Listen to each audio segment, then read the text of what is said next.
शाळांचे विद्यार्थी आणि पालक आणि उपस्थित बंधू आज संबंधी जी घटना घडली एका 13 वर्षाच्या मुलीवरती जो अत्याचार झाला त्याच्या निषेधार्थ आज आपण इथं मुकमोर्चा काढतो.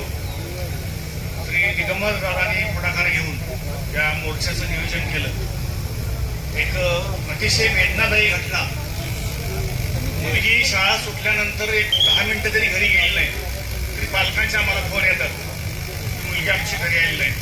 आमच्या काळजाचा ठोका चुकतो. आणि ही मुलगी गेले 5 दिवस घरी पोचली नाही. तिच्यावरती क्रूरपणे अत्याचार केला गेला. काय त्या आईवडिलांची अवस्था झाली असेल, काय त्या कुटुंबाची अवस्था झाली असेल. तर हा अक्षरशः मानवतेला काळीमा फासणारी घटना. आपल्या महाराष्ट्रामध्ये शाहू फुले आंबेडकरांचा महाराष्ट्र, छत्रपतींचा महाराष्ट्र, ज्यांनी स्त्रियांचा आदर करायला शिकवला, सन्मान करायला शिकवला.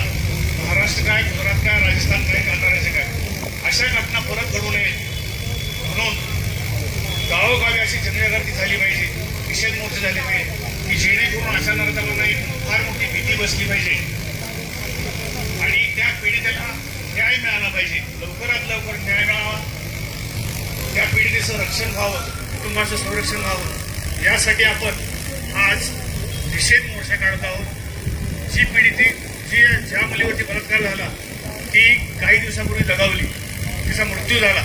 किती वेदनादायी गोष्ट आहे.